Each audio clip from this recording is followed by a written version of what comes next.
Hey Crafty Cuties, welcome back to Paper Terrace. If you're new, I'm Jessica. I recently made a tutorial for this no-sew journal. It's a hardcover journal, but it is scrapbook paper covered. And I mentioned in that video that I'd be happy to kind of recreate that video using fabric. It is very close to the same steps, but I know it's always nice to see when you actually want to make something. So that's what we are doing today. I actually had a customer who purchased quite a few journals from me, and she mentioned she loved this fabric. She didn't end up buying the journal that was made out of this fabric, but I had just enough that I thought it was perfect to create a small journal, simple journal, to gift to her.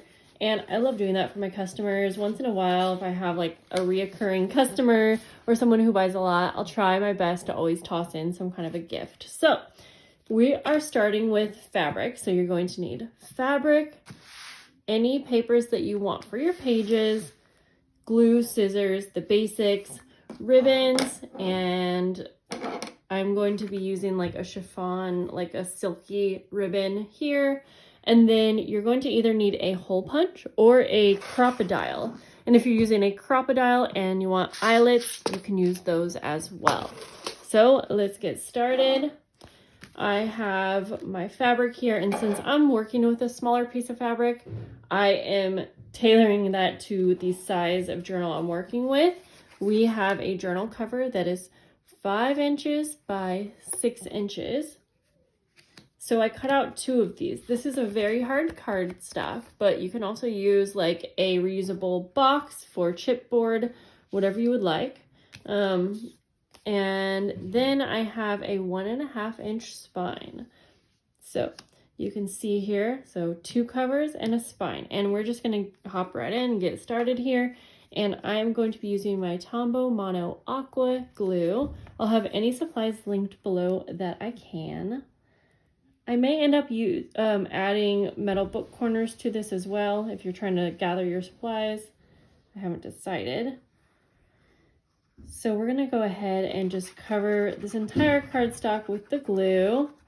And like I said, this is a very heavy cardstock. It's, I think it's like 120 pound, or it's the next one up from like a basic cardstock, basically. Now for this glue, I do recommend smearing it all down like this so that it is nice and even, and so that we will avoid any glue marks on the fabric, especially a thin fabric.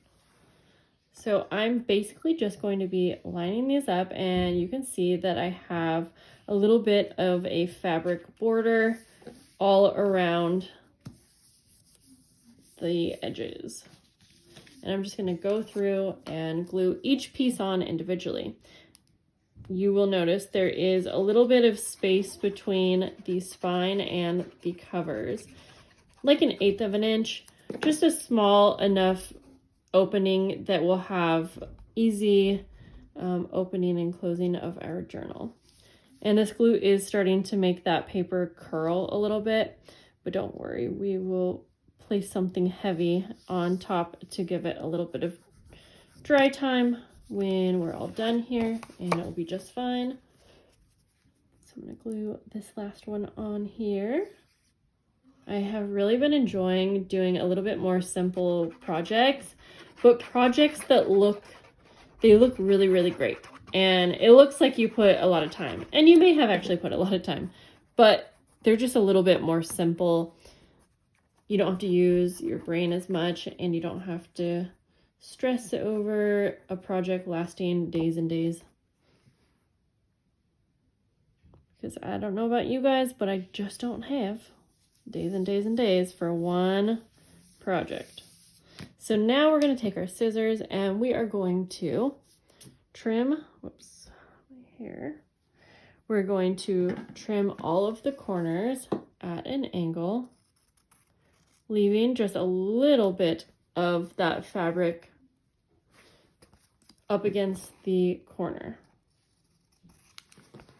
And then we're going to wrap the fabric around all sides of this, just kind of like a present. So I'm going to do some of this off camera, but let me show you real quick what I mean.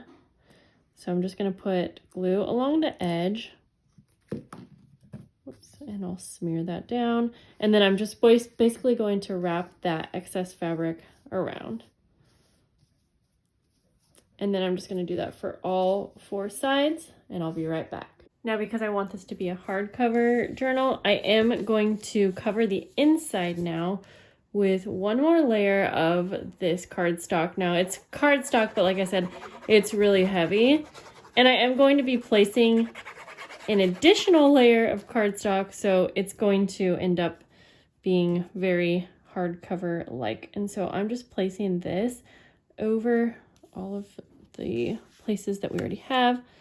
This is also going to make it much prettier on the inside. So then I'm going to put my final pieces of paper on the inside, and I want to have a ribbon closure on this one. So I'm actually going to go ahead and glue these in place first, just so they'll stick where I want them. I'm using some Sari ribbon here. And I'm just going to place that down as flat as I can. And then we can go ahead and sandwich our final paper down on top.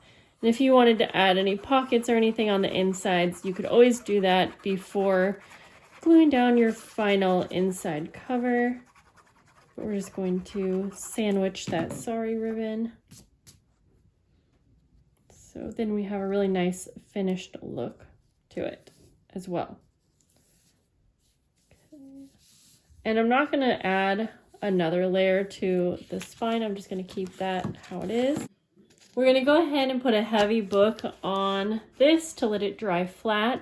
And then we can go ahead and work on the pages for our journal. For my size of journal, I need to cut everything down to about 9.5 by 6 inches so that when it's folded, it will fit right in there nice and snug. So I just need everything to be that size or smaller, but I'm going to do most of that off camera. But one little tip is that, let's see, if you want to trim your width, but maybe instead of cutting the height down to, let's see, where would it be? 6, right about there.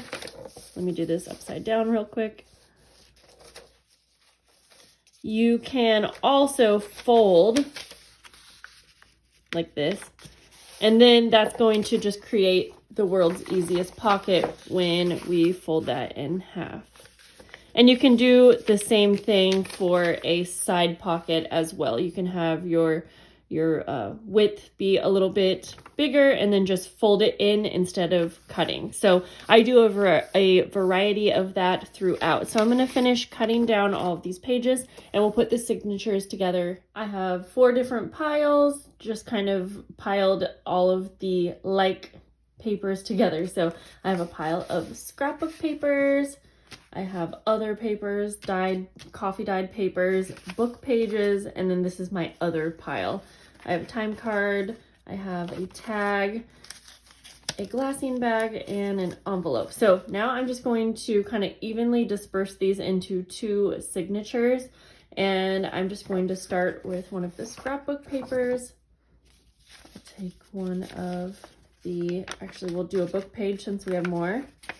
A book page, let's do like the tag, then we'll use a coffee dyed paper, and then we use one more scrapbook paper. I think maybe I'll use one more book page. I'll see how that feels. I try not to overstuff my signatures.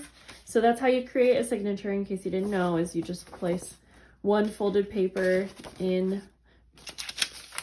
another, just like this, creating a little packet of papers. This one's ripped, but we're going to keep it. It can be fun to work with. Let's see. Do a book page and a scrapbook paper and then a little envelope. I could create, let's see, we could do 3. I'm wondering if that might be too many. And I should mention, so I actually cut these about a 1/2 inch shorter than the height. So I guess I forgot to mention that earlier. It's a good idea for this binding method to have your papers be a little bit shorter, and that's just going to give us room so there's not so much slack on the papers when we tie these in. So keep that in mind, between a 1/2 inch to an inch shorter. Okay, so let's see. I was deciding if I wanted 3, and that's when I'll just kind of place them in here and think, I could probably do 3. Let's just make one more because we have the pages cut down. If I don't end up using these, that's okay. Like that. These scrapbook pages are a little bit shorter. Also, because I was using up scraps, I think that could fit pretty good actually. I have decided to go with 3 signatures, and I decided that based on my spine size and if I could evenly space 3 holes, and I am using eyelets, so that does take up a little bit more space, but I think I eyeballed it and it should work. So I'm going to use my Crop-A-Dile. Again, if you don't have one of these, you can use a hole punch and just punch a hole. And even though the eyelets look very cute, once you get your ribbon in here, it's really not going to be like too noticeable that you just have a hole, I promise you.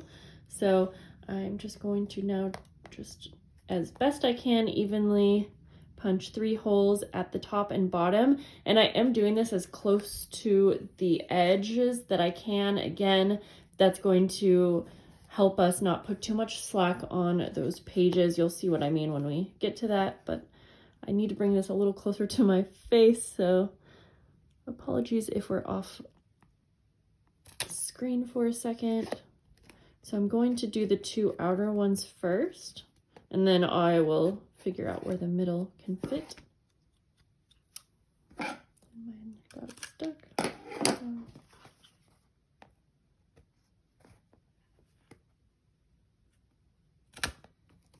And you can measure this out so that it's a lot more even. I just like to eyeball it and cause myself stress.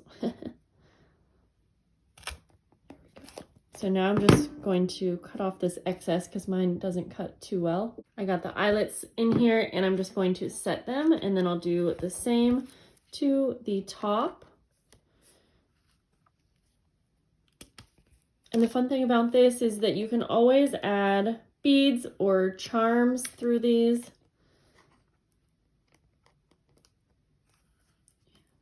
There we go. So that's how that looks on the bottom. I'm going to just go ahead and do the same to the top. Now it's time to choose ribbon or trim for binding and holding in your signatures. So I need 3. I'm just going to use this right here that I cut down, and I cut it to about 3 times the height, which is extra, but I like to have a little extra. Now, if you're wondering, I do have a piece of waxed linen thread, and I'm going to use that for the middle because in the last no-sew journal tutorial, I talked about how it would be fun to put some buttons on the spine, so I thought we would do that today. And so basically, I'm going to get started with the middle signature, and I'm just going to, it's so easy, loop this through one side. And for this one, so you can have your ends be on the outside or inside to tie, and I'll show you what I mean, but let's go ahead and loop up some buttons. I can just easily do this by hand. I don't need a needle or anything like that, or I shouldn't. The ends of the wax linen thread is pretty easy to get through here. And I'm not sure how many buttons I'm going to do, but, and this is definitely a little fidgety, I'm not gonna lie. And it's harder to do like through the camera, but I'm just going to go ahead and do that same thing off camera to not waste your time. Probably add about 4 buttons, and I'll show you what to do with this end. I'll worry about the placement of the buttons once we have everything tied in, but now I'm going to take that other end and just put it through the middle here. Try not to tangle these up. It'll be much easier once, yeah, everything's held down tightly. Okay, so then what we're going to do is flip it over so you can see what I meant by we're going to have the ends tying on the inside for these two, but you can do whatever you want because you can always have fun with this part of it and adding things to your strings. Okay, so we're going to take our signature. This is upside down, so let's turn it around, making sure that our signature is right side up. But the fun thing about this is that these signatures can come in and out, or they can stay here forever. So then we're going to take these two ends and we're going to just tie them in the middle of our signature. And I always like to get it as tight as I can because the tighter you can get it in, the less that it's going to wiggle around. But once you're actually working in a journal like this, it really doesn't move around. It's not a problem. And like I said, just being able to take the signature out is actually so nice. And I sort of miss making more journals like this. Now there's obviously extra here. I don't trim too much of it just because it's nice to have that ability to tighten or loosen it up. So you can see now why I was saying it's better to have your signatures a little bit shorter than the height, so that, like I said, there's not too much stress on the ends here with those ties. But I'm going to continue this process here, and I'm going to take these ends and I'm going to have these tied on the outside. So we're going to take our back signature, and I do want this envelope just to be tied in. And so I'm just going to loop that around like that. And then I am going to I have to bring this up a little bit, pop this out, this bottom one. And then just kind of get the placement where you want it. And then turn it over, and then we'll tie this on the outside. And I just like how, I think it's pretty to have this tied on the outside, but you can have them all tying on the inside if you like that. You might not like this look, but again, I think it would be fun to even have some little charms maybe hanging from these ones too. So I'm going to tighten this up, and then I'll put the last signature in, and I'll show you what our finished journal looks like. I just spaced out the buttons. I think it looks so cute with the variety too, but it would look darling with all buttons. So here we go. Here's our journal. Let's look at it just like this. We'll open it up. I moved the tag to the top of the signature. I just thought that looked kind of interesting. And you have really easy pages to work in here. And I think that this journal looks so cute. And I really hope that this gave you guys the encouragement to create a no-sew journal if you were struggling with the idea of making one. I have the end of a bag here, and I forgot that I wanted to go ahead, and I like to just cut a little slit on the side or on the top, and then just for fun we can add this. And if you find that you need to tighten up any of your strings once you get everything tied in, like this one, I think I do need to tighten this up, but that's easy to do. And that's going to be it for today's video. So thank you guys so much for hanging out with me. Thank you for being here, and I can't wait to see you guys in the next video. Let me know if you have any requests for videos. Would love to hear that from you. And I'll see you guys soon. Bye.